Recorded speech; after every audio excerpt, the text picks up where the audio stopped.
সুপ্রিয় দর্শক মণ্ডলী, আসসালামু আলাইকুম। ইনসেস ইন্টেনশন এবং সাপ্তাহিক মতামতের যৌথ প্রযোজনায় আপনারা দেখছেন মতামত ক্রসফায়ার। সুপ্রিয় দর্শক মণ্ডলী, ইতিমধ্যে আপনারা জেনেছেন যে দুদিন আগে বিডিআর সদর দপ্তরে যে বিদ্রোহ হয়েছিল তার অবসান ঘটেছে শান্তিপূর্ণ উপায়ে। এজন্য বর্তমান সরকার এবং সরকার প্রধান শেখ হাসিনা ধন্যবাদ পেতেই পারেন এবং সরকারকে আমাদের পক্ষ থেকে অশেষ ধন্যবাদ জানাচ্ছি। কিন্তু এর মাঝে ঘটে গেছে অনেক দুঃখজনক ঘটনা।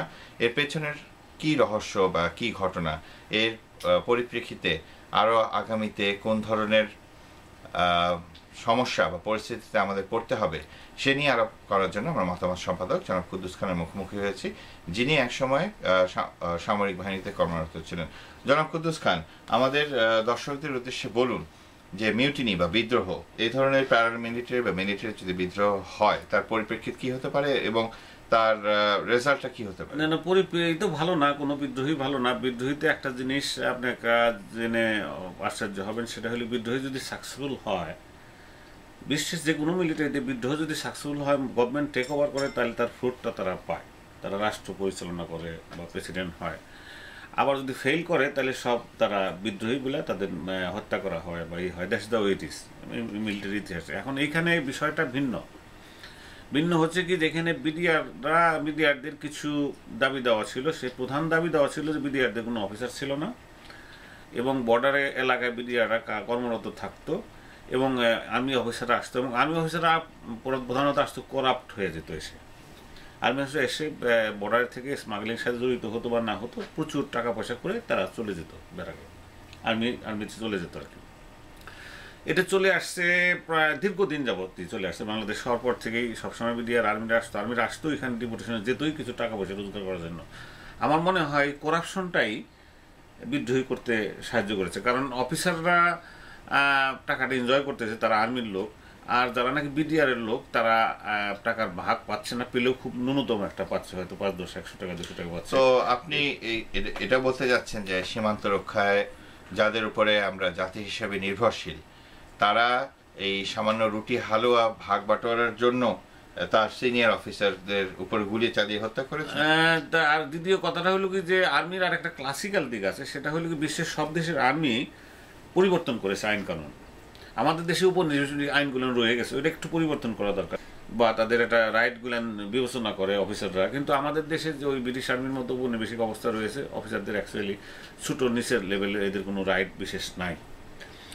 সেটাও একটা কারণ হতে পারে। আর আমি যেটা দেখেছি সংবাদে, যেটা শুনেছি, দূরের থেকে বলা মুশকিল, তা হলো এই যে বিডিআররা চাচ্ছে তাদের নিজস্ব অফিসার। এই দাবিটা আমি যুক্তিসঙ্গত মনে করি, কিন্তু অফিসার কিন্তু ওই সোলজার থেকে করা যাবে না, অফিসার রিক্রুট করতে হবে। কথাটা বোঝাইতে পারছি কিনা? একটা অফিসার বানাতে প্রচুর সময় লাগে, এই 4-5 বছর 6 বছর লেগে যায়। একটা অফিসার কর্নেল হইতে ধরেন আপনি কর্নেল হইতে লাগে 20-22 বছর লেগে যায়।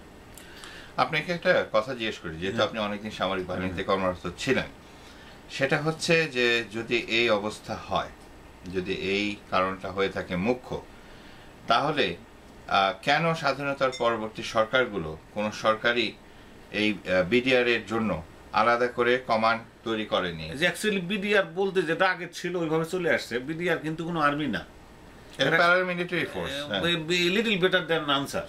মানে অ্যাকচুয়ালি এদের আর্মি করতে হলে আর্মি ট্রেনিং দিতে হবে অনেক। আর্মির একটা নিয়ম কানুন আছে, ট্রেনিং আছে, ট্রেনিংটা কঠিনতর। আর্মি অফিসার বা সোলজার হইতে সময় লাগে। একটা সাধারণ সোলজার রিক্রুট করলেও কয়েক বছর লেগে যায় তাদের ট্রেনিং দেওয়া, ডিসিপ্লিন করা, হ্যান্ড করা। সেই জাতীয় ট্রেনিং বিডিআরের নাই। কাজে ডিডিআরকে যদি আর্মিতে রূপান্তরিত করতে হয় তাহলে সেটাকে আবার এটা কষ্টসাধ্য ব্যাপার, বা করলে করা সরকার করতেই পারেন, এটা নাথিং রং উইথ দ্যাট। না, আপনি যখন সামরিক বাহিনীতে কর্মরত ছিলেন, আপনি ঘনিষ্ঠভাবে বেশ কয়েকটি সরকারের সাথে কাজও করেছেন। হ্যাঁ, আমি ইন্টেলিজেন্সে ছিলাম, কাজে কাজ করছি। তো কথা হচ্ছে যে এ ধরনের প্রশ্ন তখন ওঠেনি, এখন কেন উঠছে? না, উঠতেই তো পারে না, হঠাৎ করে বিষয়টা হঠাৎ করে না প্রধান সাহেব। বিষয়টা দীর্ঘদিন যাবৎ বিডিআরদের একটা দাবি ছিল যে তাদের নিজস্ব অফিসার দরকার। এই দাবিটা যে কোনো সরকারের আগে মানতে হইতো। 2 নম্বরকে বিডিআরদের ক্লিয়ার আইডিয়া দেওয়া হতো, যদি বিডিআরদের আর্মি হিসেবে ডিক্লেয়ার করা হতো তাহলে আর্মির মতো ট্রেনিং দিয়ে তাদের নিজস্ব অফিসার রিক্রুট করতে হইতো।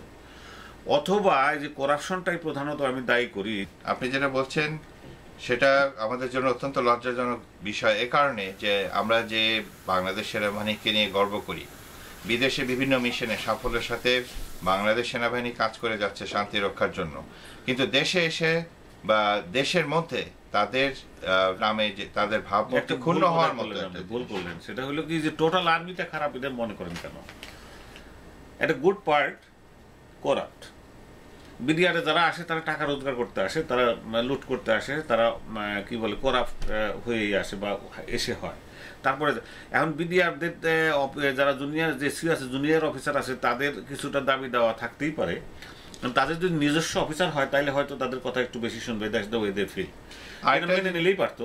আরেকটা জিনিস আমরা গণমাধ্যমের মাধ্যমে বিশেষ করে স্যাটেলাইট চ্যানেলের মাধ্যমে যেটা আমরা শুনেছি সেটা হচ্ছে বিদ্রোহী বিডিআরদের বক্তব্য। সেখানে স্পষ্ট করে তারা বলেছেন যে তাদের বারবার অনুরোধ সত্ত্বেও বর্তমানে সম্ভবত নিহত বিডিআরের যেটা শুনেছি যে বারবার বলা সত্ত্বেও নাকি এই সমস্ত ক্ষোভের কথা, দাবি দেওয়ার কথা আদায় করার জন্য কয়েকবার করে বলা সত্ত্বেও যারা সেনা কর্মকর্তা ছিলেন, যারা বিডিআরের দায়িত্বে, তারা এই ব্যাপারটি প্রধানমন্ত্রীর কানে দেননি।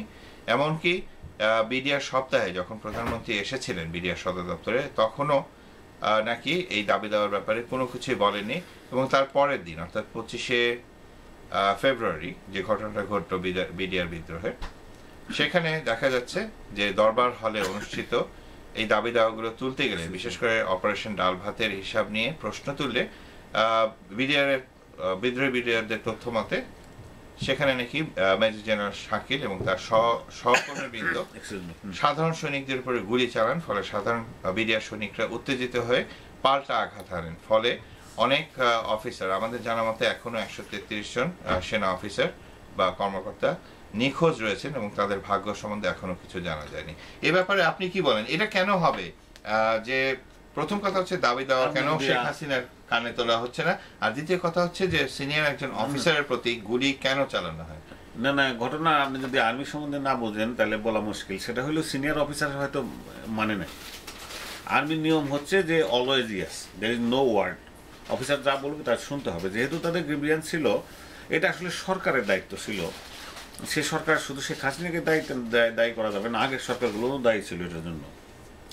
আগের সরকার উচিত ছিল যে বিডিআরদের দাবি দেওয়া বলে কথাগুলো শুনতে হইতো আর কি। আর দ্বিতীয় কথাটা হলো কি, আর্মিটাকে ভেঙে বিডিআরকে ভেঙে মডার্ন আর্মিতে রূপান্তরিত করতে হবে, তাহলে এই জাতীয় জিনিস চলতেই থাকবে। কারণ আমাদের যে সিস্টেম আছে এখন উপনিবেশিক বেসিক সিস্টেম, শোনা হয় না সাধারণত, সোলজারদের কথা শোনা হয় না। এটা শোনার মধ্যে একটা সিস্টেম করতে হবে যে তাদের দাবি দেওয়া গেলেন দেখতে হবে যে কতটা ন্যায্য সঙ্গে। আরেকটা ব্যর্থতার কথা আসছে উঠে, সেটা হচ্ছে যে আমাদের গোয়েন্দা বাহিনী কি করেছে। আমাদের দেশে বেশ শক্তিশালী এখানে গোয়েন্দা সংস্থা আছে, তারা কেন জানতে পারলো না? না, এখানে একটা মজার ব্যাপার। সেটা হলো গোয়েন্দা সংস্থা যারা কাজ করে তারা কিন্তু সকলে হিউম্যান বিং, তাদের ভুল ভ্রান্তি থাকতে পারে। এক দুই নম্বর কথা হলো মানুষ হচ্ছে চলন্ত জীব, এরা মুহূর্তে কিছু ভুল করতে পারে গোয়েন্দাদের হিসাবের বাইরে। এই জিনিসটা আমার যেটা মনে হয়েছে সেটা দাবি দেওয়া দীর্ঘদিন ছিল, কিন্তু বিদ্রোহী ভাবে হবে এই আইডিয়াটা যারা বিদ্রোহী তারাও ছিল না। আমি যেটা মনে করছি যে দাবি দেওয়া ছিল, বিদ্রোহ আক্রোশ ছিল, কিন্তু বিডিআর যে চিফ উনি যে ট্রিট করেছে খারাপ, এই জিনিসটা তারা সহ্য না করতে পারে, গুলি চালিয়ে দিয়েছে। ওয়ান্স গুলি চালাইলে এটা চলতেই থাকবে, এটা আর্মির রুল। যখন নাকি গুলি অফিসারদের চালিয়েছে, অফিসাররা প্রটেক্ট করতে চেষ্টা করতেছে, অফিসাররা কমান্ড দিতে চেষ্টা করছে, কমান্ড মানে নাই, আর্মিতে যা হয় কমান্ড মানে নাই, পরে অফিসারদের মাথা খারাপ হয়েছে, তার গুলি করা শুরু করছে। মানে অফিসাররা না, আপনার বক্তব্যের সাথে কিন্তু বিদ্রোহী বিডিআরদের যে বক্তব্য আমরা দেখেছি স্যারের চ্যানেলে, তার উল্টোটা। বিদ্রোহীরা বলছিলেন যে তাদের উপরে প্রথমে গুলি চালানো হয়েছে এবং তাদেরকে কোয়ার্টারে নিয়ে স্লটার মেরে ফেলার মতো দেওয়া হয়েছিল। খেয়াল করুন, এটাও বিডিআরদের কথা আমার হতে পারে। আপনার যখন অফিসারের কমান্ড না মানবেন তখন অফিসারের মাথা খারাপ হয়েছে। অফিসার ইউজ টু, তার ব্রেনের মধ্যে আছে যে আমি কথা বললে এটা শুনতে হবে, নো শব্দ নাই। যখন নো করছে তখন অফিসারের মাথা খারাপ হয়েছে। এটা যে কোনো জায়গায় হবে, army that's the way army R